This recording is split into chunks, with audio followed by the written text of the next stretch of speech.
আপনার সপ্তাহে প্রতিদিন মাংস খাবার দরকার নেই, অল্প খান, কিন্তু পয়সা বাঁচিয়ে ছেলেদেরকে ভালো একটা টিউশন দেন। মনে রেখে দেন, আজকে স্কুল থেকে আপনি সব পাবেন, জুতো পাবেন, জামা পাবেন, ব্যাগ পাবেন, সাইকেল পাবেন, টাকা পাবেন, ফোন পাবেন, কিন্তু এই স্কুল থেকে আপনি শিক্ষাটা পাবেন না। কথা ঠিক বলছি না ভুল বলছি? তার কারণ সরকার চায় না আপনার ছেলে ভালো লেখাপড়া শিখে জ্ঞানী হোক, শিক্ষিত হোক। কারণ ও শিক্ষিত হয়ে গেলেই এইবার চাকরি চাইবে, কথা বুঝতে? ও চায় না, ও শিক্ষিত হয়ে গেলেই উনি কি করবে, আপনার কাছ থেকে অধিকার চাইবে। সেই জন্য ও কোনো সময় চাইবে না যে আপনি বড় হোক, আপনার ছেলেটা বড় হোক। সেই জন্য উনি তো চাইবেন না উনি বাইরের লোক, কিন্তু আপনি ঘরের লোক হয়ে আপনার নিজের ছেলের জন্য ভালো চাইবেন না? সুতরাং নিজের ছেলেকে ভালো স্কুলে দেন। মাই বিলভড ব্রাদার অ্যাডভোকেট ওয়ালি রহমানী নিজে আমাকে ফোন করেছেন, তার কারণ আমি বেলেগাছির মাদ্রাসা, জি পীর সাইফুদ্দিন সিদ্দিকিয়া হিফজুল কোরআনিয়া মাদ্রাসা একটা প্রোগ্রামে আলোচনা করতে করতে আমি ওনার কথা আমি বলেছিলাম যে উনি মুসলমানদের কাছ থেকে টাকা চেয়েছেন, যে ও মুসলমানেরা অনেক তো হলো, অনেক হলো, তোমরা আমাকে 100 টাকা করে দাও। আমি বড় লোকের দ্বারে দ্বারে গিয়ে হাজার হাজার টাকা ডিমান্ড করেছিলাম। 3 ঘন্টা আমাকে বসিয়ে রেখে আমাকে মাত্র 1000 টাকা দিয়েছে। তা আমি চিন্তা করলাম এইভাবে আমি ভিক্ষা চুলি নিয়ে কত ঘুরবো। তো লাস্টে আমি চিন্তা করলাম হয় এভার নয়তো নেভার। বিশ্বাস করুন উনি ফাইনালি ডিসিশন নিলেন যে আমি মুসলমান, ভারতের মুসলমানের কাছে, পশ্চিম বাংলার 3 কোটি মুসলমানের কাছে আমি ভিক চাইবো। কিভাবে? আমি তাদের দরওয়াজায় যাব না, আমি সোশ্যাল মিডিয়ার মাধ্যমে তাদেরকে বলবো যে তোমরা তোমাদের কাছ থেকে আমি 1000 টাকা চাই না, আমি লাখ টাকা চাই না, you give me only 100 rupees, আমাকে 100 টাকা মাত্র দাও। তোমরা প্রত্যেকেই দেবে 100 টাকা করে দেবে। আমার 10 কোটি টাকা চাই। কত কোটি টাকা? 10 কোটি টাকা। আমি বাংলার মুসলমানের জন্য কিছু করতে চাই। এই পিছড়ে পড়া বাংলার মুসলমানের জন্য চাকরিতে যারা আগে তো 2% ধরা হতো, এখন যাদের নিম্ন 1%-এর নিচে নেমে এসেছে। বিশ্বাস করুন পুলিশে, থানাতে আমাদের কোনো রিপ্রেজেন্টেটিভ নেই। আপনি নবান্নে চলে যান, আমাদের কোনো অফিসার নেই। 2-1 মুসলিম অফিসারকে ঘুরিয়ে ফিরিয়ে এদিকে ওদিকে করে দিয়ে একজনকে দিয়ে 14খানা দপ্তর সামলানো চলছে। বিশ্বাস করুন সংখ্যালঘুদের দপ্তরগুলো সামলানো চলছে। এই রকম একটা সিচুয়েশনে একটা বিসিএস ক্যাডার নেই, একটা আইপিএস অফিসার ভালো নেই মুসলিমদের ভিতরে। একদমই আপনার নিজের অবস্থাকে পরিবর্তনের লক্ষ্যে কিছু ফর্মুলা, কিছু প্ল্যানিং করতে হবে। আপনি এতদিন জাকাত দিয়েছেন, এই যে 3 পিঁড়ি বড় লোক, 4 পিঁড়ি বড় লোক, উপরের দিকে যান না, যত যাবেন সব বড় লোক দেখতে পাবেন, আর যত এদিকে যাবেন তত গরিব দেখতে পাবেন। তার মানে ওই বড় লোক দাদু, পয়সাওয়ালা দাদুটা আমার দাদুকে, গরিব লোকের দাদুকে জাকাত দিয়েছে। তারপরে ওই বড় লোকের বাপটা আমার বাপকে জাকাত দিয়েছে। তারপরে বড় লোক এখন আমাকে জাকাত দিচ্ছে, আর তারপরে আমার ছেলে হবে, ওরও ছেলে হবে, ওর ছেলে বড় লোক হয়ে আমার ছেলেকে জাকাত দেবে। এই সিলসিলা কি চলতে থাকবে? কথা বলেন। অথচ মদিনাতুল মুনাওয়ারায় আমার রাসূল পাক সাল্লাল্লাহু আলাইহি সাল্লাম যাকাত ফরজ হবার পরে 8 থেকে 1 বছরের ভিতরে, 8 মাস থেকে 1 বছরের ভিতরে যাকাত দেবার পরে 1 বছরের ভিতরে বিশ্বাস করুন মদিনাতে যাকাত নেবার মতো কোনো লোক অবশিষ্ট ছিল না। আর আজকে আমরা যাকাত দিচ্ছি, যাকাত নিচ্ছি, যাকাত দিচ্ছি, যাকাত নিচ্ছি, এই সিলসিলা চলছেই। বিশ্বাস করুন 4 জনের 1 জন হয় গরিব নয়তো ভিখারি। আমি হাতে ধরে বলে যাই এই অবস্থা চেঞ্জ কি করে হবে? এই অবস্থা চেঞ্জ কি করে হবে? আপনাদের এলাকায় মুসলমানের পয়সা হয়ে গেলে বড় বিল্ডিং বানায়, বড় বিল্ডিং বানায়। মুসলমানের পয়সা হয়ে গেলে বিশ্বাস করুন টাকা কি করে ওড়াবে খুঁজে পায় না, জায়গা খুঁজে পায় না, ডিয়ার লটারি কাটে। মুসলমানের পয়সা হয়ে গেলে কুকুর দৌড়ে পয়সা খরচা করে, মুসলমানের পয়সা হয়ে গেলে ঘোড়া দৌড়ে পয়সা খরচা করে। কিন্তু আমি বলতে চাই আপনি নন মুসলিমদের এলাকায় চলে যান, ওদের যদি পয়সা হয় ওরা পয়সাগুলোকে সেভিং করে এলাকায় একটা ইনস্টিটিউশন কায়েম করে, একটা প্রতিষ্ঠান কায়েম করে। তার কারণ এই প্রতিষ্ঠান আপনাকে যুগ যুগ ধরে আপনার জেনারেশনকে এডুকেটেড করতে থাকবে, শিক্ষিত করতে থাকবে। আমি আপনাদেরকে ছোট্ট একটা কথা বলি, আমার রাসূলুল্লাহ তো অনেক ইলমের ব্যাপার নিয়ে, গুরুত্বের ব্যাপার নিয়ে আপনারা কথা শুনেছেন। বদরের যুদ্ধের দিন বিশ্বনবী সরকারি দো আলম সাল্লাল্লাহু আলাইহি সাল্লাম মুসলমানরা জয়লাভ করলো, কাফেররা বন্দী হলো মুসলমানদের হাতে। এখন আমার নবী পাক সাল্লাল্লাহু আলাইহি ওয়াসাল্লামের এই যুদ্ধের আগে পৃথিবীতে যুদ্ধ বন্দীদের ব্যাপারে দুটো ফর্মুলা ছিল। যুদ্ধ বন্দীদের ব্যাপারে দুটো ফর্মুলা, একটা হয় তুমি তোমার জানের বিনিময়ে তুমি কি দাও, পয়সা দাও, পয়সা দিয়ে নিজেকে ছাড়িয়ে নাও, তোমার দাম, তোমার মুক্তিপণ এত টাকা, এত হাজার দিরহাম দিনার দিলে তবে তুমি মুক্তি পাবে, ঘরে চলে যেতে পারবে। আর যদি না দাও, না দিতে পারো, পয়সা না দিতে পারলে তাহলে তোমার সরতন সে জুদা করে দেয়া হবে, তোমার গর্দান কেটে দেয়া হবে। এই দুটো ফর্মুলা পৃথিবীতে চালু ছিল, কিন্তু আমার রাসূল এসে 3 নম্বর একটা ফর্মুলা চালু করলেন, আলাদা একটা বিকল্প চালু করলেন। রাসূল মক্কার কাফিররা যারা রাসূলুল্লাহর সাহাবাদের হাতে যুদ্ধবন্দী হিসেবে এসেছিল, আমার রাসূল পাক সাল্লাল্লাহু আলাইহি ওয়াসাল্লাম তাদেরকে বললেন, যদি তোমরা আমার সাহাবীদেরকে তোমরা লেখা আর পড়া শেখাতে পারো, আমি রাসূলুল্লাহ পয়সাও নেব না, তোমাদের গায়ে কেউ হাতও দেবে না। 10 জন করে, একজন করে যুদ্ধবন্দী 10 জন করে আমার সাহাবীদেরকে লেখাপড়া শেখালে তাদেরকে এমনি মুক্ত করে দেয়া হবে। একবার জোরে বলা যাবে না? একটু জোরে বলুন না সুবহানাল্লাহ। জি, মনে রেখে দেন, আজকে এই এলাকায় আপনি লক্ষ্য করে দেখুন, আপনি জেনারেল এডুকেশন আমাদের ছেলেদেরকে দেন, প্রাথমিক তালাবুল ইলমে ফরিদাতুন আলা কুল্লি মুসলিম, প্রত্যেকটা মুসলমানের জন্য প্রাথমিক কিছু জ্ঞান অর্জন করা এটা ফরজ। এটা ফরজ, প্রাথমিক জ্ঞান। ওযু গোসলের ফরজ, নামাজটা কি করে পড়বেন, রোজা কি করে রাখবেন, পাক নাপাকের জ্ঞান, এইগুলো কিছু প্রাথমিক বিষয়, বেসিক নলেজ অফ দ্য ইসলাম। ইসলামের কিছু প্রাথমিক জ্ঞান অর্জন করা প্রত্যেকটা মুসলমান নর নারীর জন্য ফরজ। কিন্তু মনে রাখবেন, আপনাকে মুফতি হতে বলা হয়নি, আপনাকে মাওলানা হতে বলা হয়নি। আপনি প্রাথমিক জ্ঞান বাচ্চাকে শিখিয়ে দিয়ে দেন না একটা ভালো স্কুলে, যে স্কুল থেকে একজন ডক্টর বেরোবে, যে স্কুল থেকে একজন মাস্টার বেরোবে, যে স্কুল থেকে একজন প্রফেসর বেরোবে, যে স্কুল থেকে একজন ইঞ্জিনিয়ার বের হবে। আপনি বলুন হুজুর এটাও ইসলাম দাম দেয়? হ্যাঁ, ডেফিনেটলি ইসলামের জ্ঞানের ভিতরে এই জ্ঞানও রয়েছে। আপনারা জানেন কিনা জানি না, শুনলে অবাক হয়ে যাবেন। আমরা তো মনে করি এটা দুনিয়ার জ্ঞান, ওটা দ্বীনের জ্ঞান। না, দ্বীন আর দুনিয়াকে এক জায়গায় জ্ঞান বুঝতে হবে। Education is a unit, education is an unit. শিক্ষা একটাই কেবলমাত্র ইউনিট, এর কোনো আলাদা ভার্সন হয় না। মনে রেখে দেন, এই যে আমরা এটাকে দুনিয়ার জ্ঞান বলে মনে করেছি, না। আমি জিজ্ঞাসা করতে চাই যে আপনি যদি যদি কেউ বিমার হন, অসুস্থ হন, তাহলে আপনাকে অপারেশন করতে হবে। আপনি বলুন এই অপারেশন কে করবে? হুজুর করবে নাকি? কে করবে? ডাক্তার করবে। এখন ওই ডাক্তার বাবু সারা জীবন যে কষ্ট করে মেহনত করে পড়াশোনা করে মানুষের উপকারের জন্য, মানুষ বাঁচানোর লড়াই কাজ করছে, তার স্বভাব আছে না নাই? আছে। তো সুতরাং ওইটা আপনি দিনদার, আপনি নামাজি, পরেজগার, আল্লাহওয়ালা, আপনাকে যদি সে অপারেশন করে, বলুন তো সে দিনের কত বড় কাজ করলো?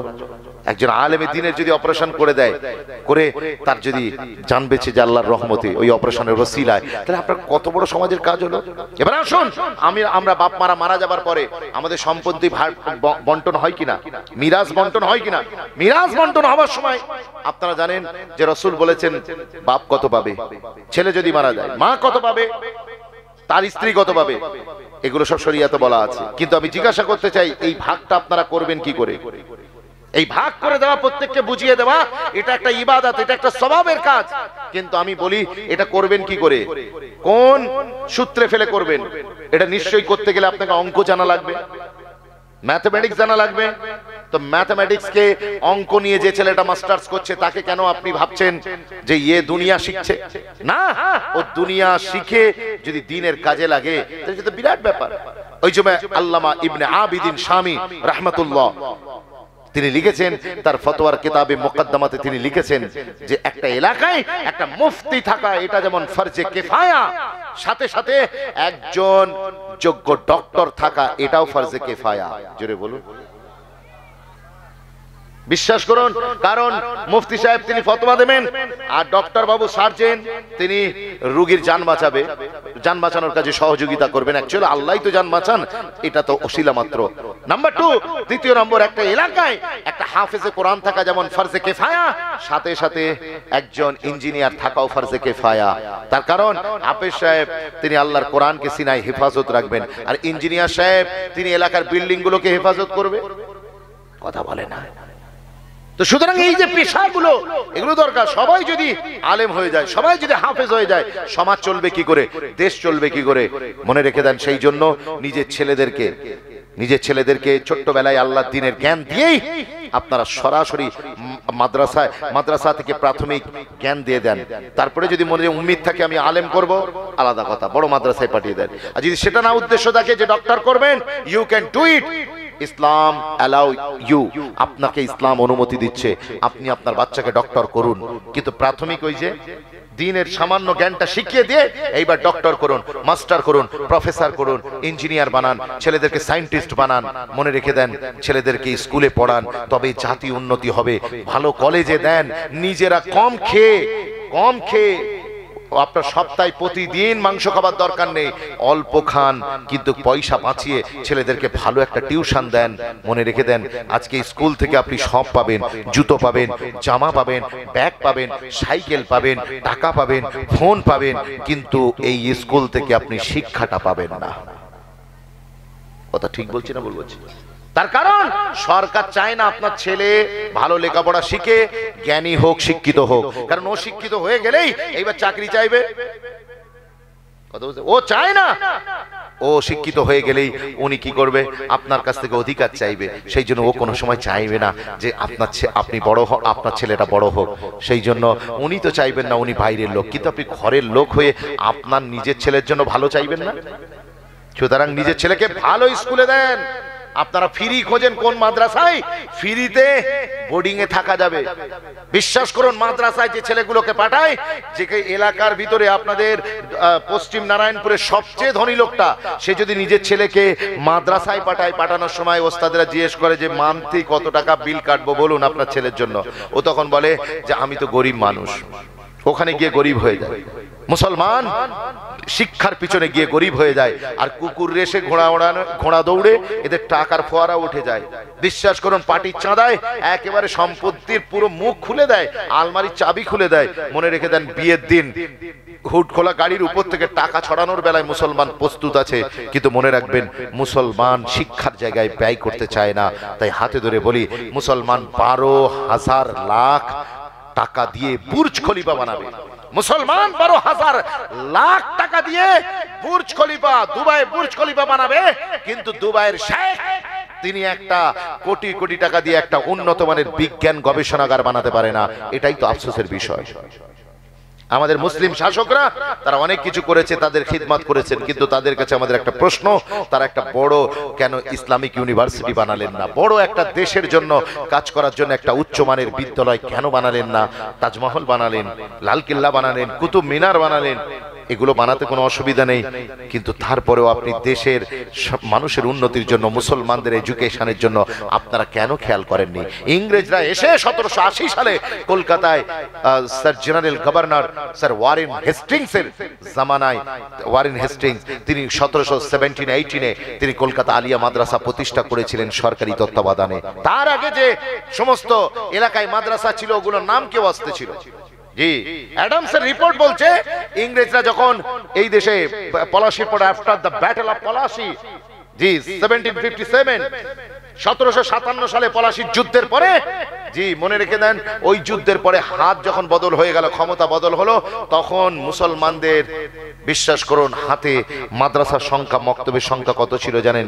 এদেশে মাদ্রাসার মক্তবের সংখ্যা ছিল 80,000। জোরে বলে 80,000 মাদ্রাসা এবং মক্তব ছিল, কিন্তু এগুলো সব ছোটখাটো এলাকায় ছোটখাটো মাদ্রাসা। তৎকালীন যুগে এগুলোই ছিল মানে শিক্ষা দীক্ষার একটা, মুসলমানদের উন্নতির একটা সোপান। কিন্তু জামানার সাথে সাথে চেঞ্জ হতে হবে না?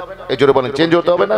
জি, আজকে আমাদের মাদ্রাসাগুলোকে একটু ডেভেলপ করাতে হবে, মডার্নাইজ করাতে হবে।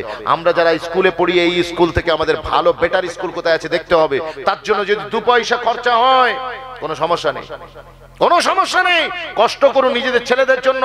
মনে রেখে দেন, আমি একটা ভিডিওই বলেছিলাম জানেন তো, অ্যাডভোকেট ওয়ালি রহমানের ব্যাপারে।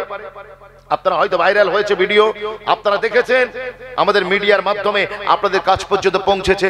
জি, প্রায় 5 লক্ষের উপরে মানুষ ভিডিওটাকে অ্যাপ্রিশিয়েট করেছে, তারা দেখেছেন। আমাকে রিসেন্টলি ইয়েস্টারডে, গতকাল, আমাদের অ্যাডভোকেট, মাই বিলভড ব্রাদার অ্যাডভোকেট ওয়ালি রহমানি নিজে আমাকে ফোন করেছে। নিজে আমাকে ফোন করেছেন।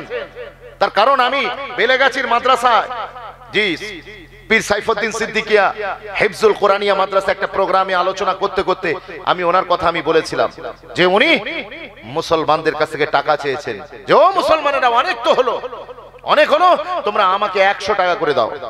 আমি বড় লোকের দ্বারে দ্বারে গিয়ে হাজার হাজার টাকা ডিমান্ড করেছিলাম।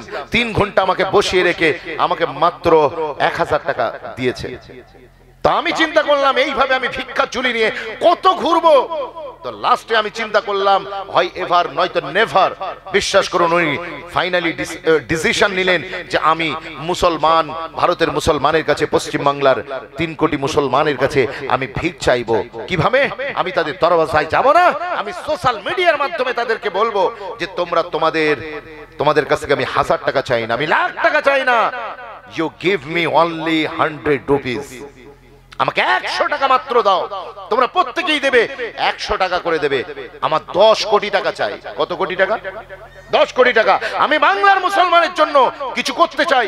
এই পিছড়ে পড়া বাংলার মুসলমানের জন্য চাকরিতে যারা আগে তো 2% ধরা হতো, এখন যাদের নিম্ন 1% এর নিচে নেমে এসেছে। বিশ্বাস করুন পুলিশে, থানাতে আমাদের কোনো রিপ্রেজেন্টেটিভ নেই। আপনি নবান্নে চলে যান, আমাদের কোনো অফিসার নেই। 2-1 মুসলিম অফিসারকে ঘুরিয়ে ফিরিয়ে এদিকে ওদিকে করে দিয়ে একজনকে দিয়ে 14খানা দপ্তর সামলানো চলছে। বিশ্বাস করুন সংখ্যালঘুদের দপ্তরগুলো সামলানো চলছে। এই রকম একটা সিচুয়েশনে একটা বিসিএস ক্যাডার নেই, একটা আইপিএস অফিসার ভালো নেই, মুসলিমদের ভিতরে একটা আইএস অফিসার নেই।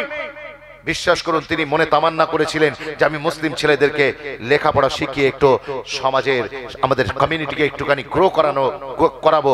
কিন্তু বিশ্বাস করুন উনি একতলা পর্যন্ত ছাড়তে পেরে উনি হেরে গিয়েছেন। কারণ উনি লোকের দরওয়াজা গিয়েছেন, লোকেরা ওনাকে মিস আন্ডারস্ট্যান্ডিং করেছে। ওনারা ভেবেছে, পয়সাওয়ালা লোকেরা ভেবেছে যে ইয়ে তো ওনারাও তো চাঁদা নিয়ে যায়, আর ইয়ে যুবক মাত্র 25 ইয়ার্স। যখন আমাদের এলাকার ছেলেটা পাবজি খেলছে, ওই সময়তে অ্যাডভোকেট ওয়ালি রহমানি তিনি ব্যাচেলর অফ ল কমপ্লিট করে তিনি সমাজের জন্য ভাবতে শুরু করেছে।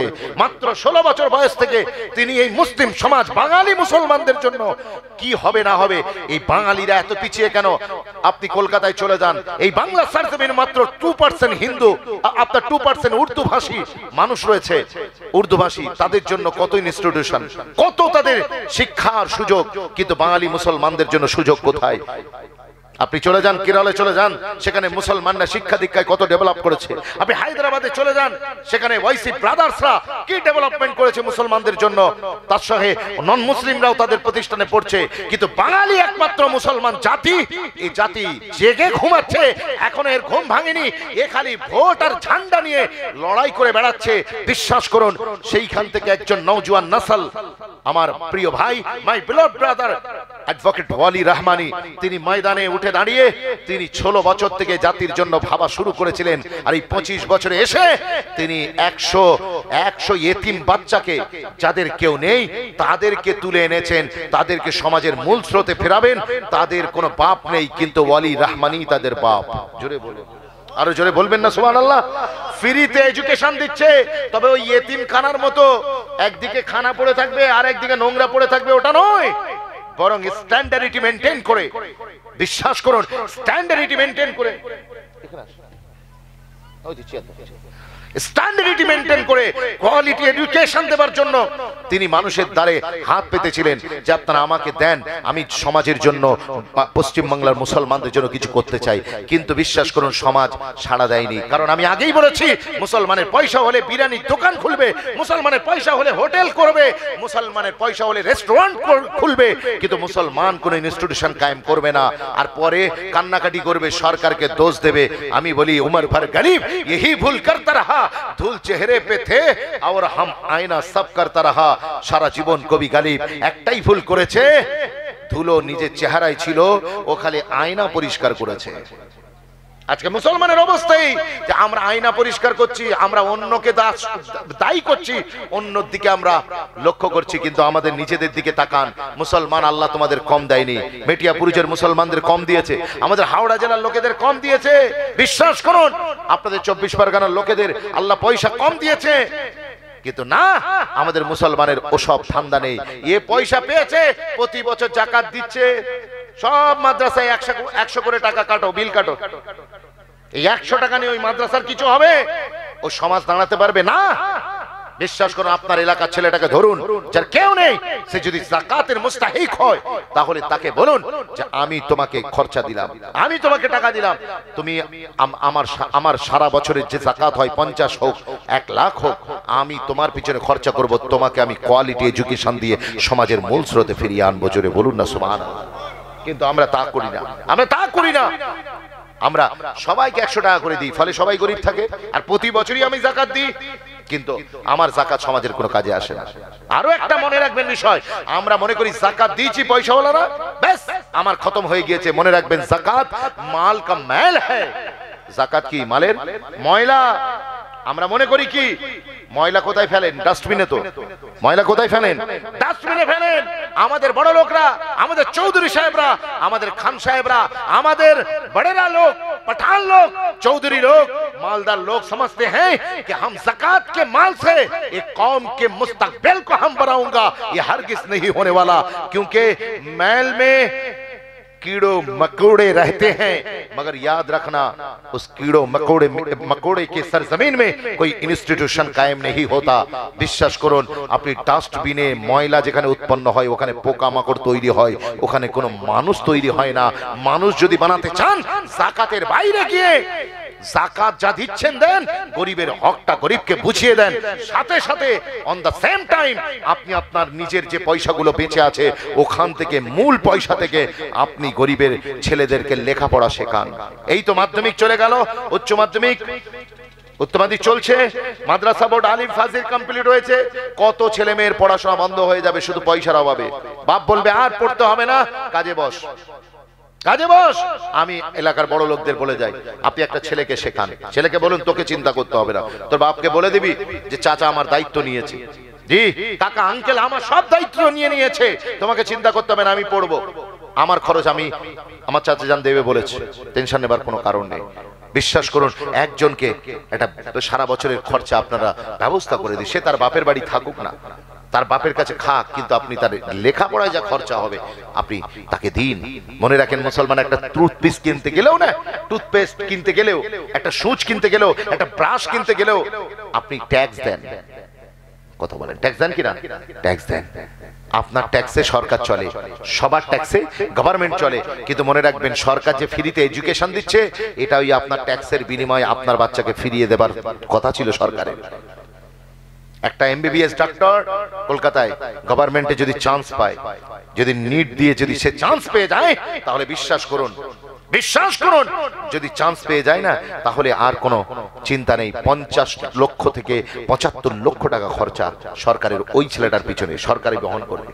কিন্তু আপনি শুনলে অবাক হবেন, এই আপনিও ট্যাক্স দিচ্ছেন, আমার নন মুসলিম ভাইরাও ট্যাক্স দিচ্ছে, তারা ট্যাক্স দিয়ে সরকারের কাছ থেকে টাকাটা নিজেদের ঘরে টেনে আনছে, নিজের ছেলেকে লেখাপড়া শিখিয়ে তারা এমবিবিএস পাস করাচ্ছে, সরকারের কাছ থেকে 50 লক্ষ টাকা বুঝে নিচ্ছে। কিন্তু মুসলমান এমন এক কমিউনিটি, নিজে ট্যাক্স দিচ্ছে কিন্তু গভর্নমেন্টের কাছ থেকে কোনো বেনিফিটেড মুসলমান হতে পারছে না। তার কারণ নিজের ছেলেকে ওই পর্যন্ত পৌঁছাতেই পারছে না, তার আগে ড্রপ আউট, স্কুল ছুট। হাতে ধরে বলে যায়, আজকের জলসা আর কতদিন পিঠ চাপড়ানো ওয়াজ শুনবেন সাহেব? আমি চাই না আপনাদেরকে খুশি করতে, কারণ মনে রাখবেন আমার জাতি একেবারে কিনারায় এসে দাঁড়িয়ে গিয়েছে, খাদের কিনারায়। আপনারা কবে আজ জেগে উঠবেন? একদিকে গভর্নমেন্টের তরফ থেকে আমাদের উপরে যেমন হামলা চলছে, সাথে সাথে ও তো বাইরের শত্রু, ওরা ক্ষতি করছিল, এখনো করছে, আগেও করেছে, কিন্তু আমরা নিজেরা নিজেদের ক্ষতি করব? এই জোরে বলেন, ক্ষতি করব? আজ থেকে মাহফিল থেকে ওঠার আগে ওয়া জানেন, নিজের ছেলেদেরকে লেখাপড়া শেখাবো, নিজেরা শুকিয়ে থাকবো, পেটে পাথর বাঁধবো, কিন্তু ছেলেদেরকে ভালো এডুকেশন দেব। কারণ মনে রাখবেন, education can change your society. শিক্ষাই আপনার পুরো জাতির, কমিউনিটির, সম্প্রদায়ের ভাগ্যকে পরিবর্তন করে দিতে পারে। জোরে বলুন না সুবহানাল্লাহ। মনে রেখে দেন, আপনার অ্যাডভোকেট ওয়ালি রহমানি, তিনি আমাকে ফোন করেছিলেন, ওই ভিডিও দেখে আমি তার প্রশংসা করেছিলাম। দেখুন, বিশ্বাস করুন, আমার আল্লাহ পাক রব্বুল আলামিন আমাদেরকে যে দিন দিয়েছেন, কেউ ভালো কাজ করলে তাকে অ্যাপ্রিশিয়েট করতে হবে। কথা বলে না। কুনতুম খায়রা উম্মাহ উখরিজাত লিন-নাস। বিশ্বাস করুন আমাদেরকে সমগ্র মানব জাতির জন্য বানানো হয়েছে। আমাদেরকে আল্লাহ পাক সমস্ত সৃষ্টির মাখলুক বানিয়ে সেরা বানিয়েছেন, আশরাফুল মাখলুকাত বানিয়েছেন। আমাদেরকে মানুষের জন্য আল্লাহ ক্রিয়েট করেছেন, মানুষের উপকারের জন্য, আমাদেরকে ভালো কাজ করার জন্য।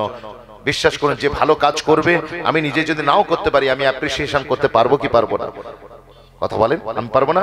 অ্যাডভোকেট ওয়ালি রহমানী আমাকে ফোন করে তিনি মোবারকবাদ দিয়েছেন, বলছেন যে মুফতি সাহেব আই রিয়েলি অনার্ড, আমি খুব খুশি হয়েছি, সম্মানিত বোধ করেছি যে আপনি এত বড় একটা ভরা মাজমুয়ায় অসংখ্য লোক ছিল প্রোগ্রামটায়, বিশাল বড় জলসা।